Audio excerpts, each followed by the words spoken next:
Morning all ಬದುಕಿಗೆ ಸ್ಫೂರ್ತಿ YouTube channel ವೀಕ್ಷಕರಿಗೆ ನಮಸ್ಕಾರಗಳು. ಸೊ ಇವತ್ತು ಶುಭ ಶನಿವಾರ. ಸೊ ಶನಿವಾರದ ಪೂಜೆ ಮುಗಿಸಿ ನಾನು ಈ ವಿಡಿಯೋ ಮಾಡ್ತಾ ಇದ್ದೀನಿ. ಶ್ರೀ ಆಂಜನೇಯ ಸ್ವಾಮಿ ಎಲ್ಲರಿಗೂ ಒಳ್ಳೇದು ಮಾಡಲಿ ಅನ್ನೋದೊಂದೇ ನನ್ನ ಆಶಯ. ಏನಪ್ಪ ಅಂತಂದರೆ, ನಮಗೆ ಮನಸ್ಸಲ್ಲಿ ಒಂದು ಪ್ರಶ್ನೆ ಯಾವಾಗಲೂ ಬರ್ತಾ ಇರುತ್ತೆ.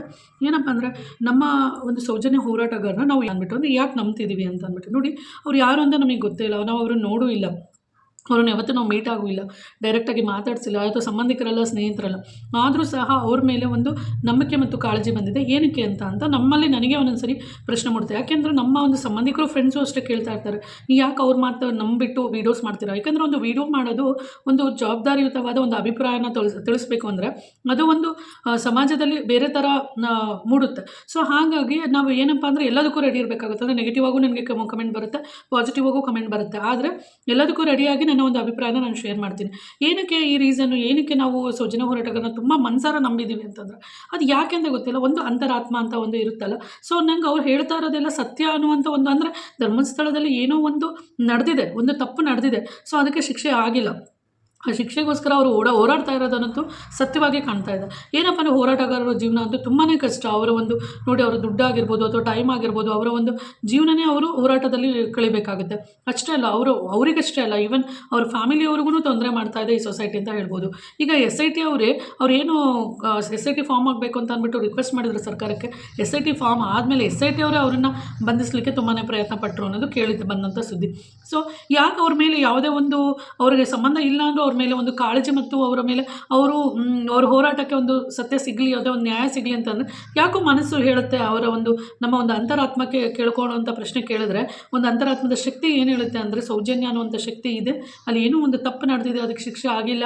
ಹಾಗಾಗಿ ಪ್ರತಿ ವರ್ಷ ಆ ಮಾತು ಕೇಳಿ ಬರ್ತಾನೆ ಇದೆ. ಯಾವುದೇ ಕಾರಣಕ್ಕೂ ಸೌಜನ್ಯನ ನಿಲ್ತಾ ಇಲ್ಲ. ಇವಾಗೂ ಮತ್ತೆ ರೀಇನ್ವೆಸ್ಟಿಗೇಷನ್ ಮಾಡಲಿ ಅಂತಂದ್ಬಿಟ್ಟು ಕುಸುಮಾವತಿ ಅವರ ಏನು ಸೌಜನ್ಯ ಅವರ ತಾಯಿ ಆಗಿರ್ಬೋದು ಅಥವಾ ಸಂತೋಷ್ ಅವರು ಇಬ್ಬರೂ ಒಂದು ಅಪ್ಲಿಕೇಶನ್ ಹಾಕಿದಾರಂತೆ ಸುಪ್ರೀಂ ಕೋರ್ಟ್ಗೆ. ಇದು ಲಾಸ್ಟ್ ಆಪ್ಷನ್ ಅಂತ ನನಗೆ ಕಾಣುತ್ತೆ. ಸೊ ಇಲ್ಲಿ ಮತ್ತೆ ನ್ಯಾಯ ಸಿಗಲಿಲ್ಲ ಅಂತಂದರೆ ಮತ್ತೆ ಸಿಗೋಕ್ಕೆ ಸಾಧ್ಯನೇ ಇಲ್ಲ. ಸೊ ಸುಪ್ರೀಂ ಕೋರ್ಟ್ ಇದಕ್ಕೆ ಇನ್ವಾಲ್ವ್ ಆಗಿ ಅಲ್ಲಿರುವಂಥ ಒಂದು ನಿಜವಾದ ಒಂದು ಸತ್ಯ, ನ್ಯಾಯ, ಧರ್ಮನ ಎತ್ತಿಡಬೇಕು ಅಂತಂದ್ಬಿಟ್ಟು, ಧರ್ಮದ ನೆಲೆಯಲ್ಲಿ ಮತ್ತೆ ಧರ್ಮ ನೆಲೆಸಬೇಕು ಅನ್ನೋದೇ ನಮ್ಮ ಒಂದು ಆಶಯ. SIT ಅವರು ಯಾವುದೇ ಕಾರಣಕ್ಕೂ ಬಂಧಿಸೋ ಆಗಿಲ್ಲ ಅಂತಂದ್ಬಿಟ್ಟು ಹೈಕೋರ್ಟ್ ಮೊರೆ ಹೋದಂಥ ಸೌಜನ್ಯ ಹೋರಾಟಗಾರರಿಗೆ ಒಂದು ಹೈಕೋರ್ಟ್ ಹೇಳಿದೆ. ಆದರೆ ಹೈಕೋರ್ಟಿಗೆ ಹೋಗಿ ಪಾಪ ಅವರು ನಮ್ಮನ್ನು ಬಂಧಿಸೋ ಆಗಿಲ್ಲ, ನಾವು ಆರೋಪಿಗಳೆಲ್ಲ, ನಾವೇನು ತಪ್ಪು ಮಾಡಿಲ್ಲ ಅಂತಂದ್ಬಿಟ್ಟು ರಿಕ್ವೆಸ್ಟ್ ಮಾಡ್ಕೊಳ್ಳೋ ರೀತಿ ಆಯ್ತಲ್ಲ ಅನ್ನೋದು ತುಂಬಾ ನೋವು ಉಂಟು ಮಾಡಿತು. ಅಷ್ಟೇ ಅಲ್ಲ, ಸೌಜನ್ಯ ಹೋರಾಟಗಾರರಲ್ಲಿ ಜಯಂತಿ ಟಿ ಅವರ ಮಗಳು ಕೇವಲ 15 ವರ್ಷ, ಅವರ ಒಂದು ಫ್ಯಾಮಿಲಿನೇ ಇಂಟ್ರಾಗೇಷನ್ ಮಾಡಿದ್ದಾರೆ. ಆದರೆ ಚಿನ್ನಯ್ಯ ನಮಗೆ ಗೊತ್ತಿರೋ ಹಾಗೆ 40 ಜನದ ಆರೋಪಿಗಳದ ಹೆಸರು ಹೇಳಿದ್ದಾರೆ ಸ್ಟಾರ್ಟಿಂಗಲ್ಲೇ. ಏನಕ್ಕೆ ಅಂತಂದರೆ, ಇವರ ಒಂದು ಆದೇಶದ ಮೇಲೆ ನಾವು ಹೆಣಗಳನ್ನ ಏನೋ ಮಣ್ಣು ಮಾಡ್ತಿದ್ವಿ, ಒಂದು ಶವಗಳನ್ನ, ಅನಾಥ ಶವಗಳನ್ನಾಗಿರ್ಬೋದು ಅಥವಾ ಅತ್ಯಾಚಾರ ಆದಂಥ ಹೆಣ್ಮಕ್ಳ ಒಂದು ಶವಗಳಾಗಿರ್ಬೋದು ಎಲ್ಲನೂ ಮಣ್ಣು ಮಾಡ್ತಿದ್ದೆ ಅಂತ ಅಂದ್ಬಿಟ್ಟು 40 ಹೆಸರುಗಳನ್ನು ಕೊಟ್ಟರು. ಅದರಲ್ಲಿ ಒಬ್ಬರನ್ನ ಅವ್ರು ಕರೆದು ಇನ್ವೆಸ್ಟಿಗೇಷನ್ ಮಾಡಿರೋ ರೀತಿ ಕಾಣಿಸ್ತಾ ಇಲ್ಲ. ಎಷ್ಟೇ ಆರೋಪಗಳು ಅವ್ರ ಮೇಲೆ ಬರ್ತಾ ಇದ್ರು ಕೆಲವ್ರ ಮೇಲೆ, ಅವ್ರನ್ನ ಮಾತ್ರ ಒಂದು ದಿನವೂ ಮಾಡಿದ್ರೆ. ಆದರೆ ಸೌಜನ್ಯ ಹೋರಾಟ ಈ 4 ಜನ ಏನಿದ್ದಾರೆ, ಆ 4 ಜನ ಅವರ ಫ್ಯಾಮಿಲಿನ ಕಂಪ್ಲೀಟಾಗಿ ಇಂಟ್ರಾಗೇಷನ್ ಮಾಡ್ತಾ ಇದ್ದಾರೆ. ಸೊ ಇದು ಯಾವ ಥರ ಒಂದು ಇನ್ವೆಸ್ಟಿಗೇಷನ್ ನಡೀತಾ ಇದೆ ಅಂತ ಅಂದ್ಬಿಟ್ಟು ನಿಜವಾಗ್ಲೂ ತುಂಬಾ ಒಂದು ನೋವು ಮಾಡುತ್ತೆ. ಏನಪ್ಪ ಅಂದರೆ, SIT ಮೇಲೆ ಎಲ್ರಿಗೂ ಒಂದು ನಂಬಿಕೆ ಇದೆ. ಸೊ ಆಮೇಲೆ ಸತ್ಯ ಎಲ್ರಿಗೂ ಗೊತ್ತಿದೆ. ದಯವಿಟ್ಟು ಅದನ್ನು ಮರೆಮಾಚದೆ ಮಿನಿಮಮ್ ಎಷ್ಟಾಗುತ್ತೋ ಅಷ್ಟು ನಿಜವಾದ ಒಂದು ಸತ್ಯನ ಹೊರಗೆ ತರಲಿ ಅಂತ ಅಂದ್ಬಿಟ್ಟು ನಾವು SIT ಅವ್ರಿಗೆ ರಿಕ್ವೆಸ್ಟ್ ಮಾಡ್ಬೋದು. ಚಿನ್ನಯ್ಯ ಹೇಳ್ತಾರೆ, ಕೆಲವೊಂದು ಏನು ಅವರು ಮಣ್ಣು ಮಾಡಿರುವಂಥ ಸ್ಪಾಟ್ಗಳಲ್ಲಿ ಕೆಲವೊಂದು ನೀರು ಬಂದು ಏನೋ ಮರಗಳು ವಿಕೋಪ ಅಂದರೆ ಆಗುತ್ತಲ್ವ, ಇಷ್ಟು ವರ್ಷಗಳಾದರೂ ಅಲ್ಲಿ ಏನೂ ಸಿಗದಂಗೆ ಹೋಯಿತು. ಕೇವಲ 2 ಕಡೆ ಒಂದು ಡೆಡ್ ಬಾಡಿಗಳು ಸಿಕ್ಕಿದೆ ಅಂತ ಅಂದ್ಬಿಟ್ಟು ಹೇಳಿದ್ದಾರೆ. ಇನ್ನು ವಿಠಲ್ ಗೌಡ ಅವರು ಅಷ್ಟೇ, ಬಂಗ್ಲೆಗುಡ್ಡದಲ್ಲಿ ಕರ್ಕೊಂಡು ಹೋದಾಗ ಎಷ್ಟೊಂದು ಶವಗಳು ಸಿಕ್ಕಿದೆ, ಒಂದು ಮಗುವಿನ ಒಂದು ತಲೆ ಬುರುಡೆ ಸಿಕ್ಕಿದೆ ಅಂತ ಅಂದ್ಬಿಟ್ಟು. ಅದು ಹೇಗೆ ಸಾಧ್ಯ ಹೇಳಿ? ಬಂಗ್ಲೆಗುಡ್ಡದಲ್ಲಿ ಒಂದು ಮಗುವಿನ ಒಂದು ಇದು ಸಿಗಬೇಕು ಅಂತಂದರೆ ತಲೆ ಬುರುಡೆ ಅಲ್ಲೇನೋ ವಾಮಾಚಾರ ಅಂಥದ್ದೇನೋ ನಡ್ತಿದೆ. ಅದೊಂದು ರಹಸ್ಯ ಪ್ಲೇಸಾಗಿ ಏನಕ್ಕಿದೆ, ಯಾಕೆ ಜನಗಳು ಆರಾಮಾಗಿ ಓಡಾಡ್ತಾ ಇಲ್ಲ ಅಂತನ್ನುವಂಥ SIT ತನಿಖೆ ಒಂದು ಪ್ರಾಪರಾಗಿ ಆಗಲಿ. ಸೊ ಅಲ್ಲಿರುವಂಥ ಒಂದು ಏನಪ್ಪ ಅಂದರೆ, ಅಲ್ಲೇ ಒಂದು ಹೆಣಗಳ ಅಂದರೆ ಶವಗಳ ತಲೆಬುಡೆಗಳು ಏನು ಸಿಕ್ತು, ಅಲ್ಲೇ ಪಕ್ಕದಲ್ಲಿ ID ಕಾರ್ಡ್ ಆಗಿರ್ಬೋದು, ವಾಕಿಂಗ್ ಸ್ಟಿಕ್ ಎಲ್ಲ ಸಿಕ್ಕಿದೆ ಅಂದರೆ ಯಾಕೆ ಆಗಿನ ಟೈಮಲ್ಲೆಲ್ಲ ಕೆಲವೊಂದು ಶವಗಳಿಗೆಲ್ಲ ಹಾಗೆ ಅವತ್ತಿನ ದಿನವೇ ಮಣ್ಣು ಮಾಡಿದ್ದಾರೆ? ಯಾಕೆ ಅನಾಥ ಶವಗಳಾಗಿ ಗ್ರಾಮ ಪಂಚಾಯತಿನೇ ಕನ್ಸಿಡರ್ ಮಾಡಿ ಪೋಸ್ಟ್ಮಾರ್ಟಮ್ ಮಾಡಿ ಮಣ್ಣು ಎಲ್ಲ ಗೊಂದಲಗಳು, ಎಲ್ಲ ಪ್ರಶ್ನೆಗಳು ಇಡೀ ದೇಶಾದ್ಯಂತ ಸಂಚಲನ ಮಾಡ್ತಾ ಇದೆ. ಸೊ ಇಡೀ ದೇಶಾದ್ಯಂತ ಕಾಯ್ತಾ ಇದ್ದಾರೆ SIT ಅವರು ಏನು ಹೇಳ್ತಾರೆ ಇದ್ರ ಬಗ್ಗೆ ಅಂತ ಅಂದ್ಬಿಟ್ಟು.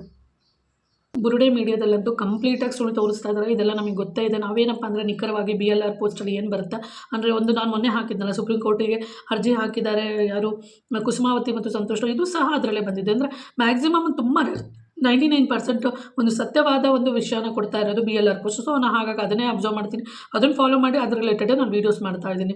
ಯಾಕಂತಂದರೆ ತಪ್ಪು ಸಂದೇಶಗಳು ಹೋಗಬಾರ್ದು ಅಂತ ಅಂದ್ಬಿಟ್ಟು. ಇನ್ನು ಸೌಜನ್ಯ ಹೋರಾಟಗಾರರು ತುಂಬಾ ಒಂದು ಷಡ್ಯಂತ್ರ ಮಾಡಿದ್ರು. ಅವರೊಂದು ಫಾರಿನ್ ಫಂಡ್ ಬಂದಿದೆ, ಅವರಿಗೆ ಅವರ ಒಂದು ಟೀಮಲ್ಲಿ ಏನೋ ಒಂದು ದಂಧೆ ನಡೀತಿದೆ, ಈ ರೀತಿ ಸೌಜನ್ಯ ಹೋರಾಟಗಾರರಿಗೆ ಅವಹೇಳನವಾಗಿ ಮಾತಾಡಿದ ತಲೆ ಬುರುಡೆ, ಯೋಚನೆ ಮಾಡ್ದಂಗೆ ಬುರುಡೆ ಬಿಟ್ಟಂಥ ಬುರುಡೆ ಮೀಡಿಯಾಗಳಲ್ಲಿ ಎಷ್ಟೊಂದು ಒಂದು ವಿಷಯನಾದ್ರು ಪ್ರೂವ್ ಮಾಡ್ಲಿಕ್ಕೆ ಆಯಿತಾ? ಫಾರಿನ್ ಫಂಡ್ ಬಂದಿದೆ ಅಂದರು, ಆಯಿತಾ? ಅದು ತೋರ್ಸೋಕ್ಕಾಗುತ್ತಾ? ಒಂದೇ ಒಂದು ವಿಷಯ ಅವರು ಪ್ರೂವ್ ಮಾಡಿ ತೋರಿಸಿದಾರ ಇಲ್ಲಿ ತನಕ? ಸುಮ್ಮನೆ ಅವ್ರಿಗೆ ಬಾಯಿ ಬಂದಂಗೆ ವಿಷಯ ತಿಳಿದೇನೆ ಮೊನ್ನೆ ಅಷ್ಟೇ 4,000 ಪುಟಗಳು ಏನು ವೆಬ್ಸೈಟಿಗೆ ಕೊಟ್ಟರು, ಕಂಪ್ಲೀಟಾಗಿ ಇದು ಷಡ್ಯಂತ್ರ ಬಗ್ಗೆ ಇದೆ, ಬುರುಡೆ ಗ್ಯಾಂಗ್ ಫುಲ್ ಕಂಪ್ಲೀಟಾಗಿ ಜೈಲು ಹೋಗುತ್ತೆ, ಜೈಲು ವಾಸಿ, ಜೈಲು ಶಿಕ್ಷೆ ಗ್ಯಾರಂಟಿ, ಏನೇನೋ ತೋರಿಸಿದ್ರು. ಆ್ಯಕ್ಚುಲಿ ಅದರಲ್ಲಿ ಅವ್ರ ಬಗ್ಗೆ ಯಾವುದೇ ರೀತಿ ಇವನ್ ಹೈಕೋರ್ಟೇ ಹೇಳಿದೆ, ಅವರು ಹೋರಾಟಗಾರರು ಅವರನ್ನು ಆರೋಪಿಗಳಾಗಿ ಟ್ರೀಟ್ ಮಾಡೋ ಹಾಗಿಲ್ಲ ಅಥವಾ ಅವ್ರನ್ನ ಬಂಧಿಸೋ ಹಾಗಿಲ್ಲ ಅಂತ ಅಂದ್ಬಿಟ್ಟು. ಯಾಕೆ ಅಂತಂದರೆ ಹೋರಾಟಗಾರರಿಗೆ ಅವ್ರದ್ದೇ ಆದಂಥ ಒಂದು ಕಷ್ಟ ನೋವುಗಳಿರುತ್ತೆ. ಅದರಲ್ಲಿ ಈ ಸಮಾಜ ಏನು ನಮ್ಮ ಒಂದು ಬುರುಡೆ ಮೀಡಿಯಾ ಮತ್ತು ಕೆಲವು ಏನಿದ್ದಾರೆ ಧರ್ಮರಕ್ಷಕರು ಅಂತ ಇದ್ದಾರೆ, ಕಿರಿಕೀರ್ತಿ ಆಗಿರ್ಬೋದು, ಗಿಳಿಯಾರಾಗಿರ್ಬೋದು, ಸುಲಿಬೆಲೆ ಆಗಿರ್ಬೋದು, ಇವರೆಲ್ಲ ಧರ್ಮರಕ್ಷಕರು ಅಂತ ಹೇಳಿ ಸುಮ್ಮನೆ ಒಂದು ಹೋರಾಟ ಮಾಡ್ತಿರೋರಿಗೆ ಒಂದು ಅವಹೇಳನಕಾರಿಗಳು ಮಾತುಗಳು ಹೇಳೋದು, ಅವ್ರಿಗೆ ನಿಂದಿಸೋಕೆ ನೋಡೋದು, ಅವ್ರನ್ನ ಕುಗ್ಗಿಸೋಕೆ ನೋಡುವಂಥ ಒಂದು ಪ್ರಯತ್ನ ನಡೀತು. ಆದರೆ ಯಾವುದೇ ರೀತಿಯ ಪ್ರಯತ್ನ ಏನೇ ನಡೆದ್ರು ಸೌಜನ್ಯ ಹೋರಾಟಗಳಂತೂ ಧೃತಿಗೆಟ್ಟಿಲ್ಲ ಮತ್ತು ಅವರ ಮೇಲೆ ನಮ್ಮ ನಂಬಿಕೆ ಯಾವತ್ತೂ ಹೋಗೋದಿಲ್ಲ. ನಾವು ಅವ್ರ ಮೇಲೆ ನಂಬಿಕೆ ಇಟ್ಟಿದ್ದೀವಿ. ನಾನಷ್ಟೆಲ್ಲ ಕೋಟ್ಯಾಂತರ ಜನ ಅವರ ಒಂದು ಮೇಲೆ ನಂಬಿಕೆ ಇಟ್ಬಿಟ್ಟು ಸತ್ಯಾಂಶ ಎಲ್ಲರೂ ಅವ್ರು ಹೇಳಿರೋದನ್ನು ಸತ್ಯ ಅಂತ ತಿಳ್ಕೊಂಡು ಇವತ್ತೊಂದು ಅವರ ಆತ್ಮಕ್ಕೆ ಅವರು ಪ್ರಶ್ನೆ ಮಾಡಿಕೊಂಡು ಅವರನ್ನು ನಂಬಿದ್ದಾರೆ ಅಂತ ಅಂದ್ಬಿಟ್ಟು ನಾನು ಹೇಳ್ತೀನಿ.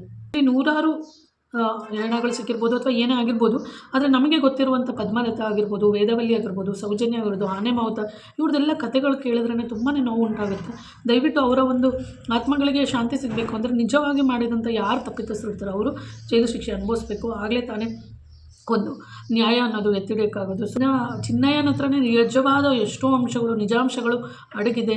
ನಿಜವಾಗ್ಲೂ ನ್ಯಾಯವಾಗಿ ಇಂಟ್ರೋಗೇಷನ್ ಮಾಡಿದ್ರೆ ಚಿನ್ನಯ್ಯ ಅವರಿಗೆ ಡೆಫಿನೆಟ್ಲಿ ಎಲ್ಲ ಸತ್ಯ ಹೊರಗೆ ಬರುತ್ತೆ ಅನ್ನೋದು ಒಂದು ನಮ್ಮ ಒಂದು ಕೆಳಗೆ. ಏನಂದರೆ ಫೈನಲಿ ಎಲ್ಲರಿಗೂ ಬೇಕಾಗಿರೋದು justice for Sowjanya. Thank you so much for watching the video. ನಿಮ್ಮ ಅಭಿಪ್ರಾಯ ಕಮೆಂಟ್ ಮಾಡಿ. ನೀವು ನಿಜವಾಗ್ಲೂ ಸೌಜನ್ಯ ಹೋರಾಟಗಾರನ ನಂಬ್ತೀರಾ? ಸೊ ಅವರ ಮಾತಲ್ಲಿ ಸತ್ಯ ಇದೆ ಅಂತ ನಿಮ್ಮ ಮನಸ್ಸಲ್ಲಿ, ನಿಮ್ಮ ಒಂದು ಅಂತರಾತ್ಮಕ್ಕೆ ಅನಿಸ್ತಾ ಇದೆಯಾ?